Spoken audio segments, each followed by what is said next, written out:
Welcome back to the Bring Our Troops Home podcast. If you've been following this series, you know where we've been so far.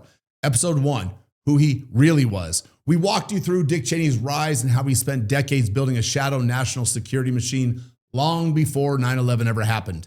In episode 2, the war profit pipeline, we exposed the network of contractors, insiders, and bureaucrats that stood ready to cash in once the machine was unleashed.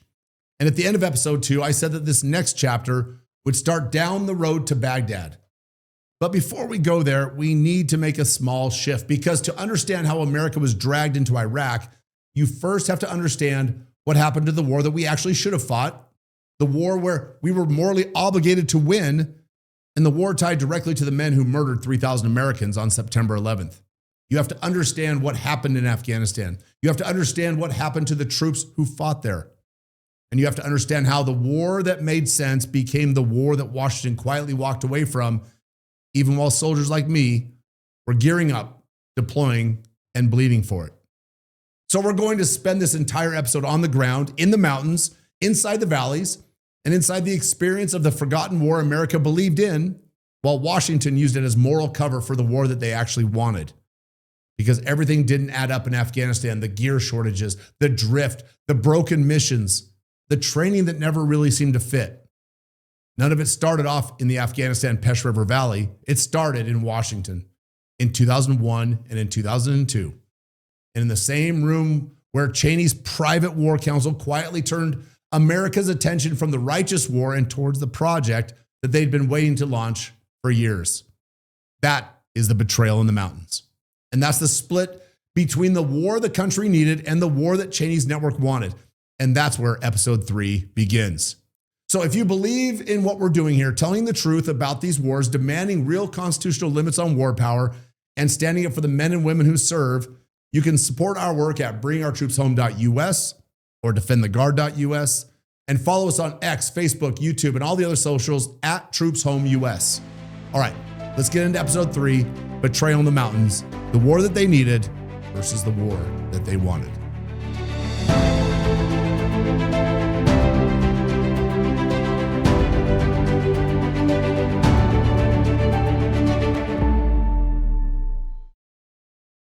On the morning of September 11th, 2001, George W. Bush walked into a second grade classroom in Sarasota, Florida, for what was supposed to be a throwaway photo op. The press pool hugged the back wall, teachers straightened the desks, and kids clutched their pencils and workbooks. A teacher sat in the front of the room and held up a copy of a child's story about a pet goat and began a reading exercise. It was the kind of scene that usually gets 10 seconds on the evening news and then disappears forever. But what makes it haunting now is how ordinary it looks. No urgency in Bush's face, no tension in the staffer standing along the back wall, no hint in the teacher's voice at all that the country is about to get punched in the mouth.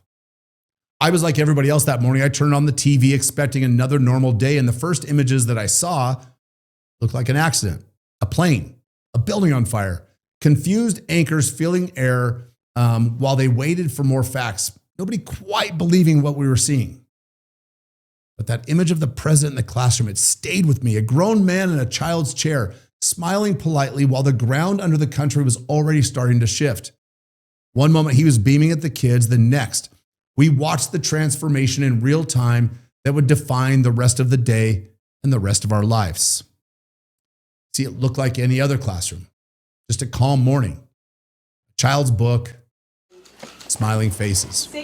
But then Andy Card walked up behind the president and he leaned down and he whispered 11 words that ended the world we thought we lived in. A second plane hit a second tower. America is under attack. Fingers under the first word of the story. Get ready to read the story the fast way. Get ready. Listen to that. The teacher tapping her pencil. Steady. Calm. While the President of the United States sits frozen. Try it again. For nearly a full minute. That sentence. Get ready. Nothing happened. No questions. No movement. No direction. Just that tapping. Like time itself refusing to move. Try that again. Get ready. What we're seeing here, folks, that's not weakness. That's human shock. Good job. Go on. And it's the same shock that every one of us felt in our living rooms that morning. Go on. But shock is not Try that command. again. Get Shock ready. is not leadership. And while Americans watched this moment, while the president sat in silence in a room full of second graders, somewhere else, What's leadership behind the words and control was already being seized. Because at this exact moment in another part of the White House, Dick Cheney was being dragged towards the bunker and he was already giving orders. You can see the change hit Bush like a physical blow. His eyes lock onto some distant point. His jaw clamps down. He tries to make eye contact with the kids, but there's nothing there. He blinks, but he's not seeing anything in front of him. Meanwhile, the teacher just keeps reading and the kids keep sounding out words and the cameras, they never stopped rolling. There's this big, long, uncomfortable stretch where the most powerful man in the world looks exactly like the rest of us did that morning, stunned, overloaded, trying to think, but unable to catch up with what he's just heard. People still argue about what he should have done in that moment, stand up immediately, ask for a briefing, excuse himself and leave. But to me, that whole debate misses the point. The important thing isn't what he should have done. It's what the images told us and told the rest of the country. We saw a president holding a children's book, processing a national attack with the same lost expression we all had in our living rooms. That's human. But it also created a vacuum. Because while the cameras captured every second of Bush's stillness and shock, the rest of the government wasn't sitting still with him. It was moving fast. That whisper in his ear didn't just change the mood in the classroom. It opened up a space at the very top of the chain of command. And the person who stepped into that space wasn't George W. Bush. Somebody else began giving orders that morning. Somebody else told the military what authority they had. Somebody else decided that we were going to shoot down civilian aircraft over America if they didn't respond. That somebody else was Dick Cheney. And while Bush sat in that tiny little chair, the vice president's day took a very different turn. Cheney was in the West Wing office when the Secret Service burst through the door. They didn't knock. They didn't whisper in his ear. There's no known footage of the agents shouting, staffers scattering, or papers hitting the floor as they evacuated Cheney. That moment wasn't captured on camera. But we do have Cheney himself in an NBC interview years later explaining exactly how that evacuation unfolded. The door burst open and my lead agent, Secret Service agent, came in. He said, "Sir, we have to leave immediately." He wasn't polite about it. It just, boom, it was going to happen. Came around behind my desk, grabbed my belt, back of my belt with one hand, and put one hand on my shoulder and propelled me out of my office and down the hall. See, the contrast tells the whole story. The president of the United States was sitting in a small wooden chair, frozen in shock, trying to process the unimaginable. And the vice president was already moving, thinking several steps ahead, surrounded by people who understood exactly what an attack like this meant for national command. He didn't pause to see what the president would say or do. A crisis like this was the moment Dick Cheney had spent an entire career preparing for. He had served as White House chief of staff. He had been a congressman. He'd been a secretary of defense. He'd embedded himself deep inside the foreign policy establishment through groups like the Council on Foreign Relations and the Project for a New American Century. He surrounded himself with loyalists he trusted.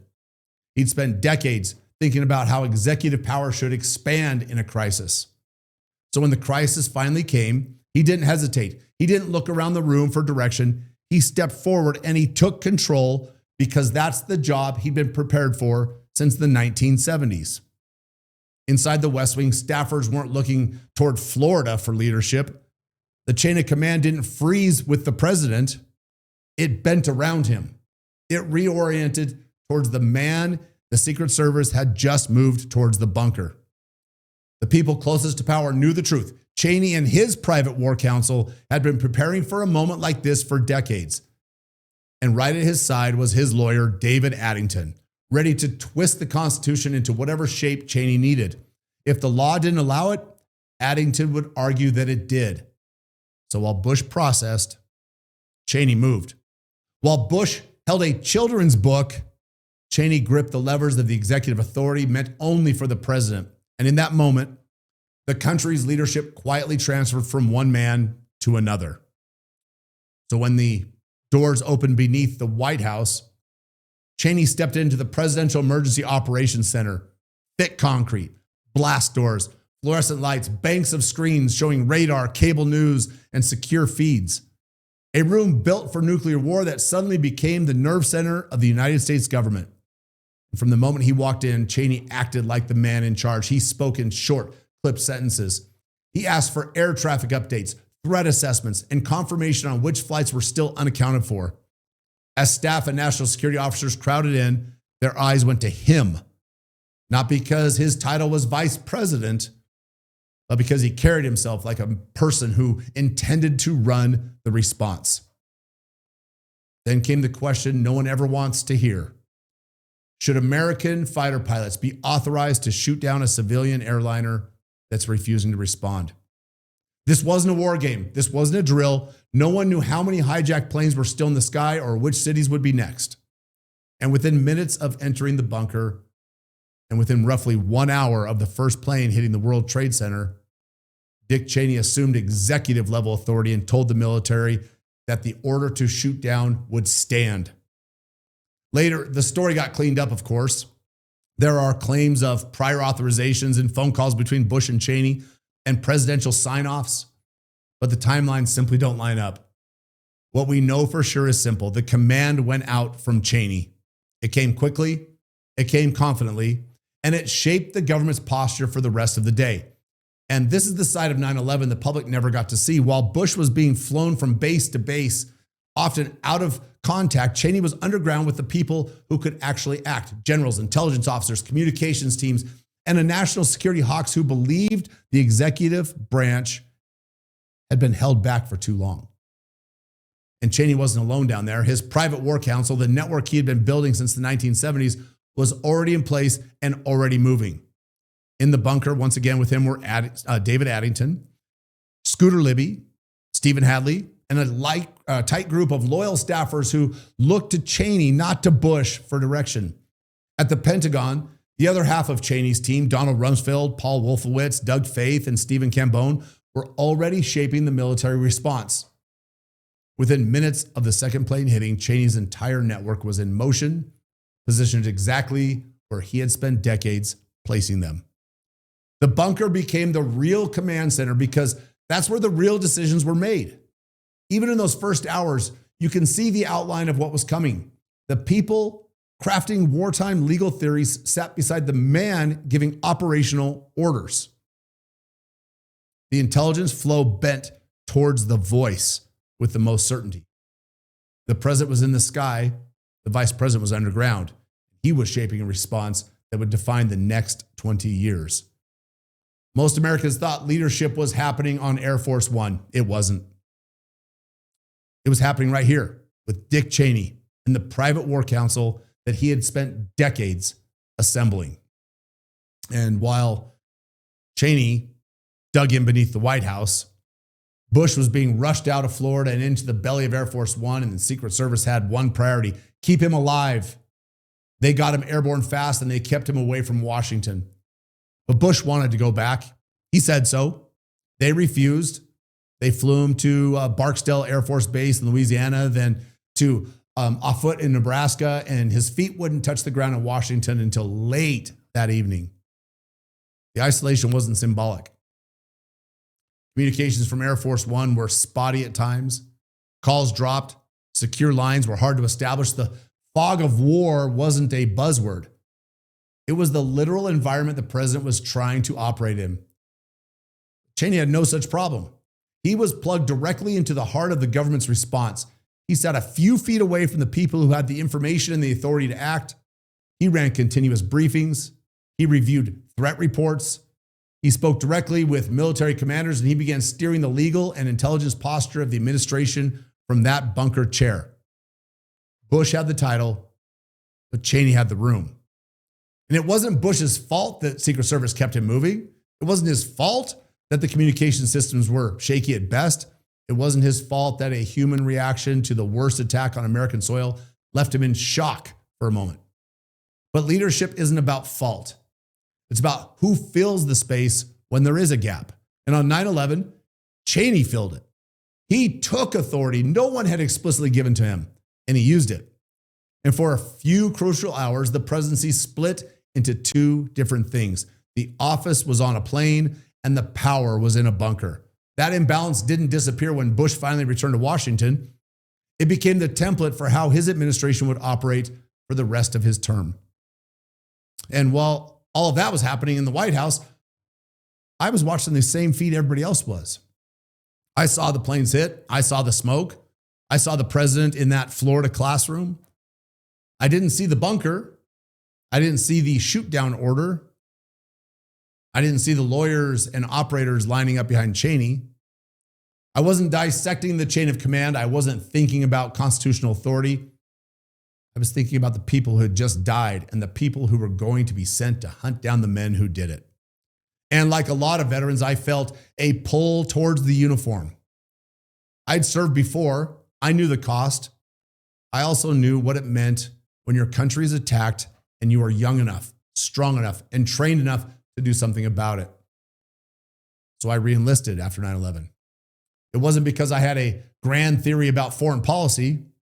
It was because I believed the people in charge were acting in good faith. I believed the mission was simple: find the people who attacked us in Afghanistan, bring them to justice, and prevent it from ever happening again. I had no idea that while I was making that decision, the people in Cheney's orbit were already thinking about Iraq. I had no idea that the war I was volunteering to fight would end up starved of resources, while a different war, built on a different set of goals, swallowed the country's attention and money. And on that day, my understanding was simple. My country had been hit. It needed soldiers. I knew how to be a soldier. I felt like that was enough. I didn't yet see that two very different Americas were forming at the same time, the one on television where the president was the face of unity, and the one underground where Cheney was shaping a response that would reach far beyond Afghanistan. So to understand how Afghanistan became the must-fight war that got neglected, and how Iraq became the war that they wanted and got everything, you have to start with this split screen. On one side, a president caught off guard in a classroom, holding a children's book and trying to process what he'd just been told. And on the other side of the screen, a vice president in a bunker giving orders, issuing authorizations, and behaving like an acting commander-in-chief. Two men, two rooms, two very different levels of control. Most Americans only saw the first picture. They saw Bush's shock, later his speeches from the rubble. They never saw the hours when Cheney quietly became the center of gravity inside the US government. And that imbalance didn't just shape the immediate response to 9/11. It set up the rhythm for everything that followed. And once Cheney established himself as the one who moved first, who decided fastest, who pushed the hardest, the rest of the system bent around him, and the legal theories, the intelligence games, the war planning, the way Congress was treated, the way dissent was handled. And it's the key to understanding the core argument of this episode. Afghanistan, the war I re-enlisted to fight, was a war America had to go to. The country was unified on that point, but the man in the bunker and the network around him had a much bigger plan. And in their minds, Afghanistan was the opening act, and Iraq was going to be the main event. That is the story we are going to tell in this episode. How a just war in Afghanistan was used as moral cover, political camouflage, and logical afterthought, while Dick Cheney and his war council drove the country towards the conflict that they really wanted. And to see how that first happened, we follow the power out of that bunker and into the first war cabinet meeting, where Iraq shows up in the conversation before the fires in New York and Washington even go out. And that is where we go next. In a national crisis, the chain of command is supposed to tighten, not drift. The president gives direction. The National Security Council advises, and agencies execute. That's the design. Slow at times, but there's accountability. On 9/11, that design collapsed. And when Bush finally returned to Washington that night, he didn't walk back into his role. He walked into a government already operating around somebody else's decisions. The shoot-down order had gone out without him. Military posture had been set without him. Intelligence and threat updates were now flowing to Cheney first and then upwards to George W. Bush. The principals were there for the first national security meeting. There was Cheney and Rumsfeld and Rice and Wolfowitz and Tenet, but the dynamic already told the story. Bush asked questions. The others, they answered with authority of people who had been already spent the day acting without him. Cheney spoke with the confidence of someone who'd already been steering the response. No one announced the shift. Bureaucracy simply gravitated towards the person who filled the vacuum with certainty. The presidency didn't shatter that day. It bent quietly towards the man who stepped forward when the moment opened. And within hours of the attacks, not days, Cheney's legal team began drafting memos to redefine wartime executive power. David Addington led the effort. Addington wasn't just a lawyer. He was Cheney's ideological muscle. His worldview was simple. In crisis, the commander-in-chief's power is nearly absolute. And since Cheney had effectively stepped into that role on 9/11, authority now flowed through him. John Yoo at the Justice Department began writing opinions, publishing presidential powers far beyond anything the country had ever seen. Alberto Gonzales signed off on them. Guardrails that existed for decades were treated as optional. These early memos didn't exist to clarify the law. They existed to clear obstacles of the law. They put legal weight behind the authority Cheney had seized through momentum, and they ensured that when it came time to shape the long-term response to 9/11, the direction would come from his network. And as the lawyers reinforced Cheney's authority, the intelligence system bent the same way. The CIA was supposed to be the hub, gather intelligence, vet it, deliver it to the president. But on 9/11, the agency was rattled. It was slow to move. And it was not built for the immediate high-tempo posture that Cheney and Rumsfeld demanded. And inside the Pentagon, Doug Faith and Stephen Cambone, they began improvising back channels, unvetted reports, raw fragments, and early claims went straight to Rumsfeld and to Cheney. The usual filters, cross-checking, analytical discipline, it all fell away. Cheney wanted raw intelligence, constant updates, and unfiltered streams, and Bush received the polished summaries later, after Cheney's people had already shaped what mattered and what didn't. These weren't formal offices yet. They had no name, but they were the beginning of a parallel intelligence structure that would harden over the months ahead. And once you shape the information, you shape the decisions. So while the administration was shifting internally, I was seeing the same scenes that every other American saw: smoke, chaos, unity, and the promise that we were going after the people who attacked us. I believed in that mission. I re-enlisted in the military because it was clear, righteous, and necessary. What I didn't know, what none of us outside of Washington could have possibly known, was that the people in power were already laying the groundwork for something else. And that's where the next part of this story begins. The authority Cheney consolidated on 9/11 didn't stay abstract. It became the engine behind a specific agenda, one that had been waiting for years and finally had its moment. Afghanistan was about to become the doorway to a very, very different war. See, Afghanistan was a war that made sense. And when the smoke cleared on 9/11, there was only one war that felt unavoidable, one war that the country understood, one war that was rooted in justice instead of ideology. And that was Afghanistan. Everybody saw the same facts. The men who attacked us, they trained there, they lived there, they were protected there. The Taliban sheltered them. Al-Qaeda planned and executed mass murder from the camps that were stationed there. And the American people were unified. Congress was unified, and even the world was unified. And inside the military, the objective was clear: find Al-Qaeda, break their network, and make sure they can never do this again. You didn't need a think tank to explain it. You didn't need a legal memo to justify it. You didn't need a marketing campaign to sell it. Afghanistan was the war that aligned with reality. The expectation was simple: America would throw its full weight into this mission, strategy, resources, intelligence, political attention, everything we had. But inside the administration, that wasn't how Afghanistan was ever treated. To the Cheney-Rumsfeld network, Afghanistan was the war that they had to fight, the one that provided the moral cover and the political unity required to pursue the war that they'd been planning for years. And long before 9/11, Iraq was already a fully formed objective inside the minds of the people who now sat at the table of the national security pyramid. Cheney, Rumsfeld, Wolfowitz, they spent the 90s arguing that Saddam Hussein was unfinished business of the Gulf War. They'd written about it, they testified about it, and they'd published it through PNAC papers. What they never had was a moment big enough to sell it to the American public. But 9/11 became that moment, and that became clearer faster than the public ever knew. Listen to this. At 2:40 p.m. on the afternoon of September 11th, 2:40 p.m., 6 hours after the initial attacks, before the fires were ever out, before the attackers were even fully identified, Don Rumsfeld scribbled a note to his staff, and the note said this: best info fast. Judge whether good enough to hit Saddam Hussein at the same time, not only Osama bin Laden. That's nuts. That single sentence tells the real story of how Iraq entered the bloodstream of U.S. foreign policy. It wasn't evidence, it wasn't intelligence, it wasn't even strategy, it was opportunity. And once Cheney had seized operational authority on 9/11, the people who'd been pushing Iraq for years suddenly had the internal momentum that they'd always lacked. To the public, there was only one war. But inside the White House, there were two, but only one of them ever actually mattered.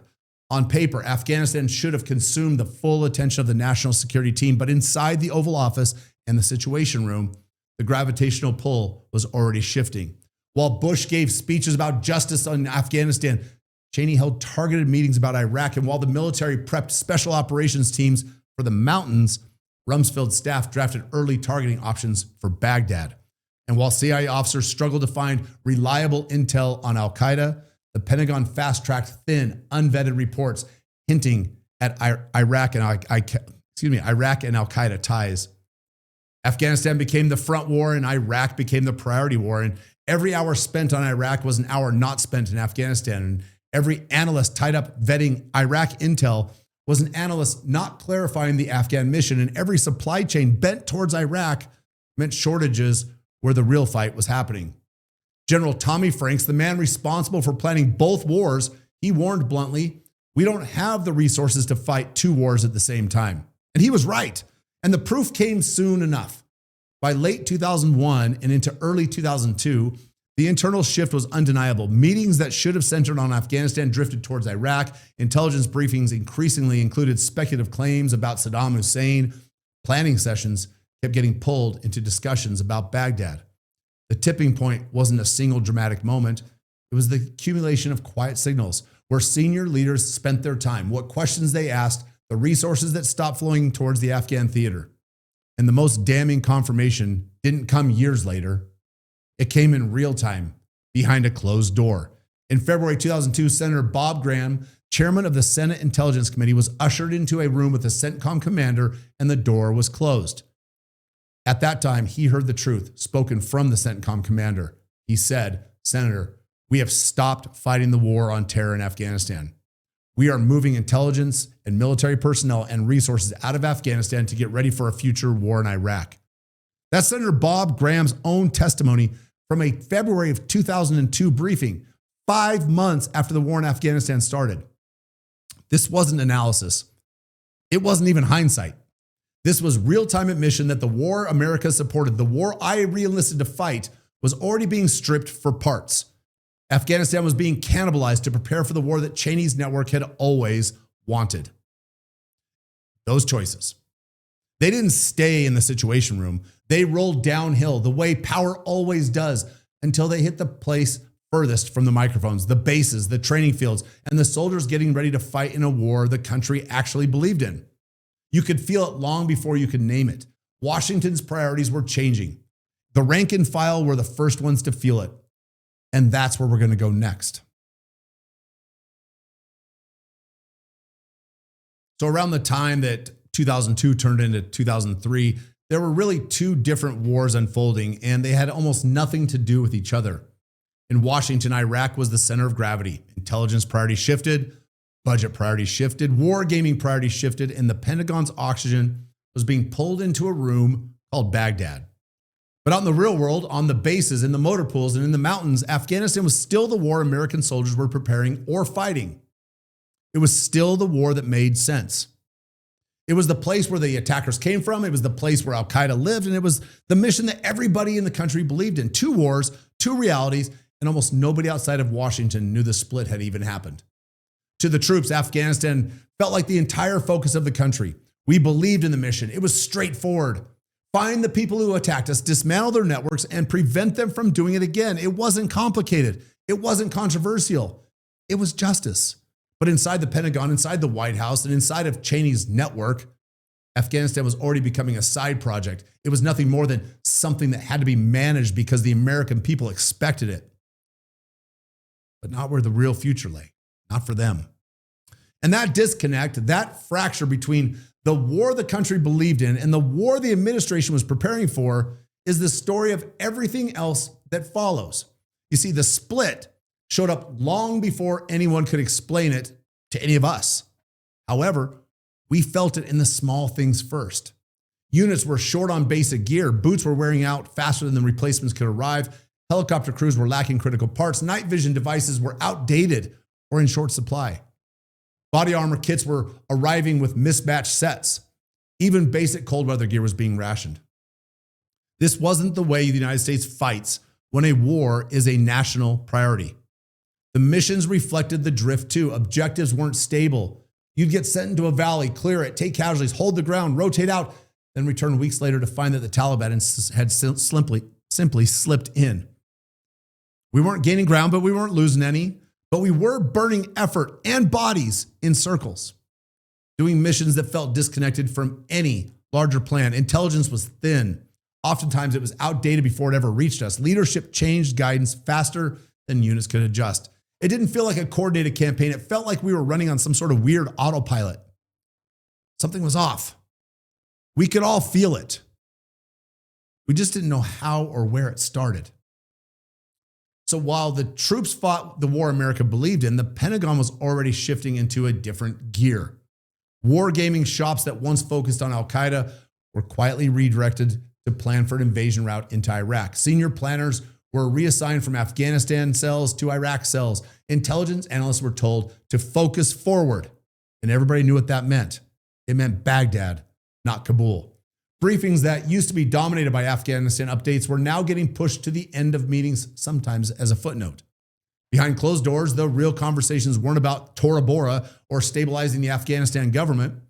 They were about Iraq forces and their structure, regime change mechanics, oil infrastructure, and the diplomatic fallout of toppling Saddam. Afghanistan wasn't gone from the agenda. It was just shrinking, and it was shrinking fast. And then came the moment that said everything about where Washington's attention truly was. According to the Afghanistan papers, sometime in 2002 or early 2003, President George W. Bush was being briefed in the Situation Room, and he casually asked, "Who's in charge of the war in Afghanistan?" One of his senior advisors told him, "It's General McNeil, sir." Bush paused for a moment and he replied, "Who's he?" The President of the United States in the middle of a war did not know the name of the commanding general running the entire operation. And that wasn't because Bush didn't care about America, maybe. It was because the machinery around him no longer cared about Afghanistan. And Bush wasn't experienced enough to recognize it, nor did he have the backbone to do anything about it. So once the institutional priorities shifted, everything else followed. Budgets, personnel, technology, intelligence bandwidth, cabinet level focus, media coverage. Afghanistan got the B team, Iraq got the architects. And the clearest evidence of this was happening came in December of 2001. December of 2001. I want you to hear that date. It happened before most of us that went to Afghanistan ever deployed to Afghanistan. The United States had Osama bin Laden cornered in the mountains near the Pakistan border. His fighters were surrounded. He was wounded. Special forces teams were closing in and Afghan allies were tightening their perimeter. Radio intercepts suggested bin Laden was preparing for a last stand. It was the single highest value target of the entire war, the man who planned and ordered 9/11, and he was right there, right in front of us. Delta Force operators and CIA paramilitary teams begged for reinforcement. A few hundred U.S. Rangers or Marines to block the escape routes into Pakistan. They weren't asking for much. Commanders on the ground were clear. Without sealing the ridgeline, bin Laden would slip away. They needed troops and they needed them immediately. Washington said no. Instead of U.S. forces, they sent Afghan local militias, brave men, but they weren't equipped, trained, or unified enough for a mission of that scale. Some of them were loyal, some weren't, and others had incentives to let the fighters escape. The U.S. Senate Foreign Relations Committee investigated this failure years later, and in its 2010 report, Tora Bora Revisited, the committee concluded that bin Laden walked unmolested into Pakistan because the U.S. refused to deploy the troops required to finish the job. CIA Commander Gary Bernstein, who led the hunt, said the same thing. So did Delta Force Commander Dalton Fury. Both men publicly stated that they had begged for reinforcements, and they were denied. Fury put it in the starkest terms. He said, "We had him within our grasp and we let him slip away." This wasn't bad luck. This wasn't fog of war or any accident. It was a conscious choice made by the leaders already thinking about troop requirements for Iraq, not the war right in front of them. When a nation is fully committed to a mission, it does not let the man who murdered 3,000 Americans escape into darkness. We were fighting a war that was being abandoned by the very people who were supposed to be directing. What we lived wasn't chaos.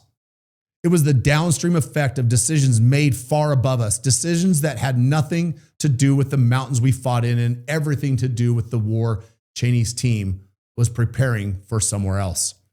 And when we started preparing to deploy in 2005, the truth revealed itself before we even left the country. And folks, that's where we're going to go next in this story.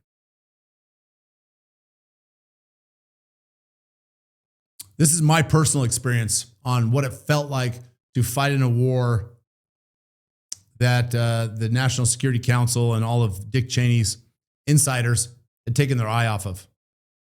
I'll try not to get too hyperbolic. I'll try not to name too many names.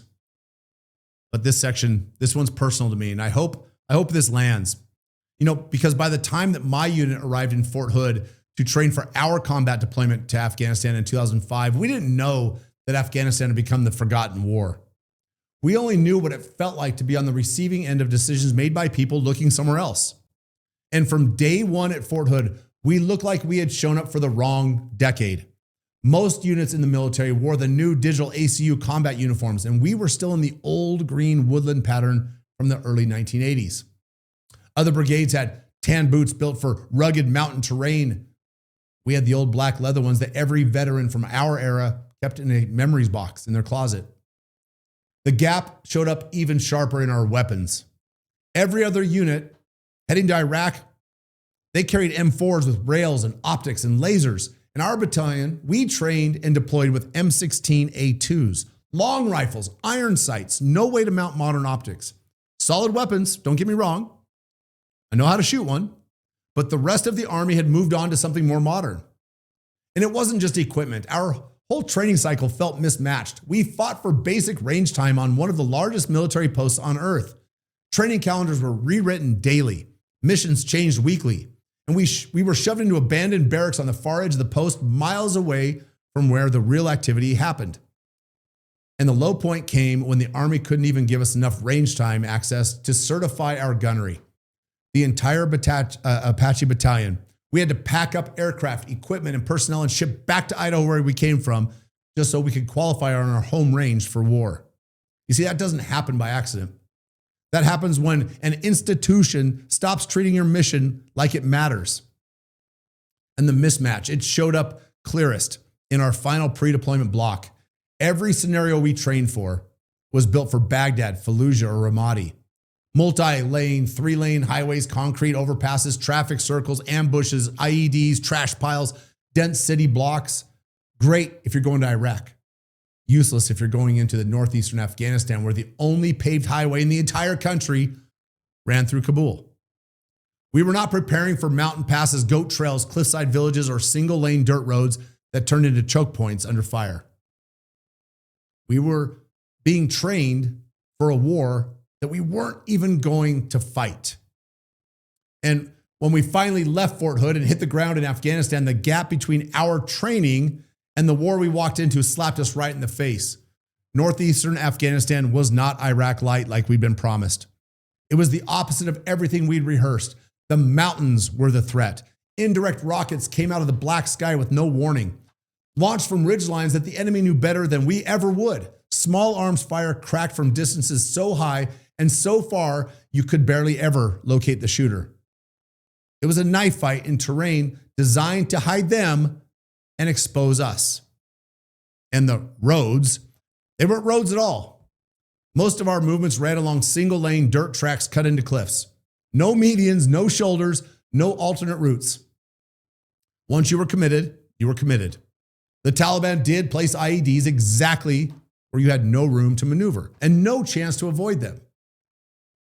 The suicide threats were just as brutal, sometimes in a car, sometimes in a jingle truck, sometimes a guy on a moped in traditional garb headed straight to the gate.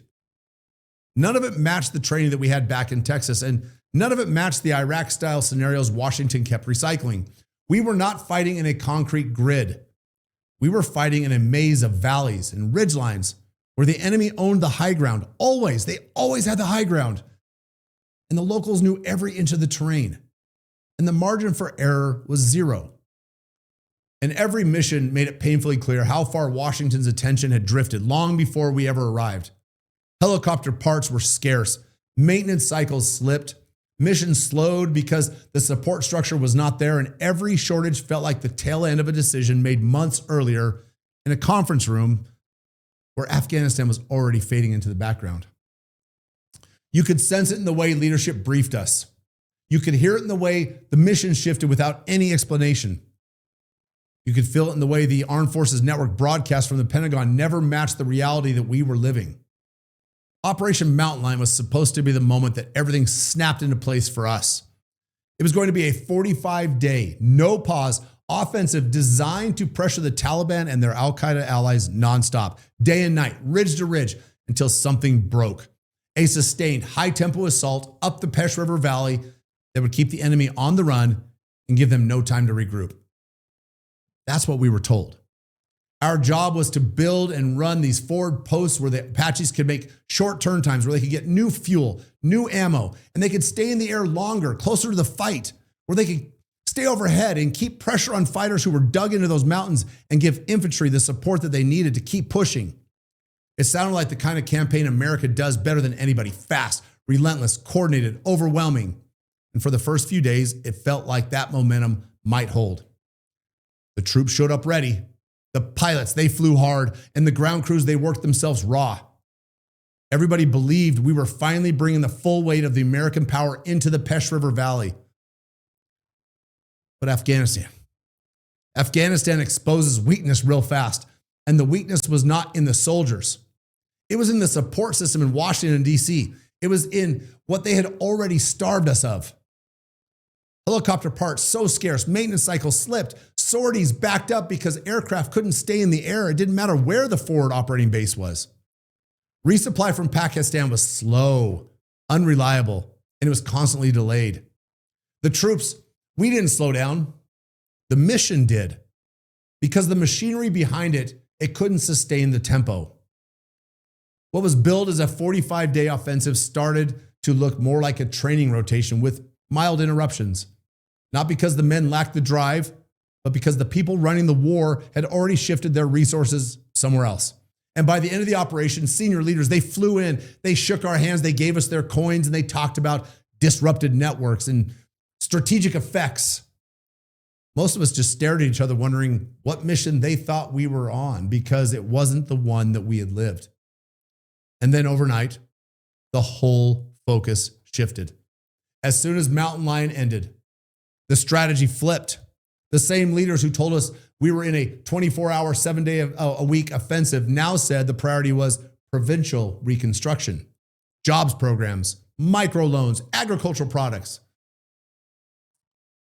Warlords, who had been described as facilitators or outright enemies a week ago, were suddenly key partners.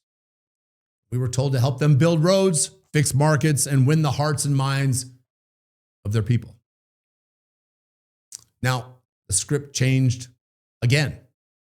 Now the mission was free and fair elections, secure polling sites, escort ballot boxes, protect government most Afghans had never voted for, and nor did any of them want or trust. And then came the big counterinsurgency push. Clear, hold, build, ink blot operations, government in a box. It looked great on a PowerPoint. On the ground, it meant stricter rules of engagement, more patrols, and the fantasy of Afghan institutions could suddenly stand up their own in places they had never, ever controlled. Every new general brought in a new slogan, a new doctrine, a new turning point, shock and awe, nation building, provincial reconstruction, free elections, counterinsurgency, trained and equipped, each one sold as the key to victory. But none of them matched the reality in the valley. Meanwhile, the Taliban waited, patient, local, consistent. We were the ones stuck in whiplash war, trying to keep up with a mission that changed faster than we could ever adapt to. And after Mountain Lion, my guys were running low on basics, boots. They were falling apart. Gloves. We couldn't get any new ones. We couldn't get anything. Goggles, uniforms. They were shredded. The stuff every soldier needs to have at all times. I pushed supply requests up the chain. Nothing came. Our battalion had no answers. The 10th Mountain Division had no answers. The Marines who were near, they had no answers. Everybody blamed logistics. Everybody blamed Iraq. None of that solved my problem. My men still needed gear. So I did the only thing that made sense. I grabbed a satellite phone and I climbed a mountain in the Pesh River Valley, the only place where I could get a clean signal. And I called home, not a staff officer, not a supply clerk. I called the governor of Idaho, Jim Risch, who was the commander-in-chief of the Idaho National Guard. And I told him exactly what was happening. Idaho soldiers were in Afghanistan with gear falling apart. And he said he was not sure what authority he had since we were federalized under Title 10, but he would figure something out. A few days later, the gear showed up. I never asked how. I didn't need to. He did what no one else in the military chain of command could or would do. And that drove home a truth that nobody wanted to say out loud. The people running the war were not focused on the soldiers fighting it. So everything we lived in Afghanistan, the shortages, the drift, the sense that the war never lined up with the speeches coming out of Washington, those were not random failures. They were fallout. And once you can see that clearly, you can't help but look backwards, not to Afghanistan, to Washington, back to the people who made the decisions that rolled downhill until they landed on us. By the time I came home from Afghanistan in 2007, the exhaustion had settled deep. Not the kind that you can sleep off, the kind that sits with you because you know something about the war that never added up. I'd been injured in Afghanistan, and when I got home, I wasn't able to re-enlist and finish my career. 13 years of service ended with a form letter and a handshake, no ceremony, no recognition. The Army handed me the equivalent of a participation ribbon, while officers at the battalion level were writing Bronze Stars awards for each other. Many of them having never spent a single night outside of Bagram, where the biggest hardship that they had was wearing a reflective belt when they walked down the main supply route called Disney Drive. Meanwhile, those of us in the far reaches of the Pesh River Valley lived a different war. We sent up reports that didn't match the happy talk. We pushed back on the whitewash. And the reward for that honesty wasn't a medal. It was being quietly shown the door and told to start over with the VA system already buckling under its own weight. The examples of that lopsided system, they're everywhere. Our battalion commander had been an Apache pilot early in his career, but once you reach a certain level of command, you don't fly anymore, you lead. Everybody knows it. But to maintain his flight status and qualify as a combat aviator, he'd schedule himself periodic flights. They weren't anything major. Take off, circle the fob, land again. But flying combat aircraft isn't like riding a bike. If you are out of the cockpit long enough, your skills fade. And one day he proved it. He took an Apache up for a combat sortie, circled the fob, and slammed it into the ground so hard on the landing tail that it actually broke the wheel and damaged some of the aircraft. And for that performance, Bronze Star. He wasn't a combat pilot. He wasn't a combat leader. But when you're a yes man in the right place, you get to write your own narrative. And you get to write your own awards. Another example, our battalion executive officer. He lost his damn sidearm, a weapon. And anybody with a day of military experience knows that what happens when you lose your weapon? Base is locked down, hands across the desert. Every inch is searched, non-judicial punishment. It's waiting for the soldier who screwed up. That's the standard for anybody wearing stripes or carrying a rifle. But not for him. It was swept under the rug. No NJP, no accountability. And he was awarded, you guessed it, a Bronze Star too, for exceptional service. Most of that service took place at the KBR Internet Cafe, video chatting at home while carrying on an illicit affair with a female soldier in Afghanistan. Those were the men being decorated. Those were the combat leaders. And the soldiers who lived the real fight were being pushed out, patched together by the VA, and forgotten. So coming home didn't quiet the questions that I had. It actually sharpened them. Why did Iraq units get the gear and Afghanistan get the leftovers? Why were we trained for a war we weren't going to fight? Why did strategy reset every time a different general landed in Bagram? Why did operations like Mountain Lion start strong and then collapse? Not because of the troops, not because we lacked drive, but because the system couldn't sustain them. Why did the Pentagon keep telling America we were making progress when everybody on the ground knew better? And my biggest question of all, why did Afghanistan, the war tied directly to 9/11, feel like a burden instead of a mission? The more I asked, the clearer it became. These weren't questions about my deployment. They were questions about who was actually steering the country after 9/11, and that their priorities really weren't about Afghanistan. Everything we lived in the Pesh River Valley, the shortages, the drift, the mixed signals, the poor leadership, it wasn't a result of confusion or incompetence. It was the downstream effect of decisions made years earlier by Dick Cheney and the War Council that he built long before 9/11 ever happened. And here's the truth almost no one has ever said out loud. Afghanistan became the moral war that they needed to continue to justify the war that they wanted. Cheney's team couldn't end Afghanistan. They needed it. They needed the moral legitimacy of a righteous war, a clear war, to give political and emotional cover for the war built on distortion, manipulation, and the rewriting of constitutional limits. If Afghanistan ended with victory or clarity, if the mission wrapped up cleanly, if the country could finally focus on what came next, then all eyes would fall squarely on Iraq. And Iraq was where the lies lived. It's where the intelligence game lived. It's where the unitary executive theories were weaponized, where congressional war powers were bypassed, where the real agenda of Cheney's inner circle lived. And they couldn't let that scrutiny happen. So Afghanistan wasn't allowed to end. It wasn't allowed to succeed. It wasn't allowed to have a clear definition of victory. It had to stay open just long enough to look necessary, just enough to look righteous, just enough to be a fig leaf covering the real project. Afghanistan was the moral down payment for Iraq. It was the shield that protected the lie. It was the alibi that kept the public from seeing what Cheney was actually doing. The war we fought in Afghanistan, the war Cheney planned, was Iraq. And the space between those two realities is where betrayal happened. And once you understand that Afghanistan was meant to be a holding pattern, you can see how the Iraq machine was already running while we were still fighting.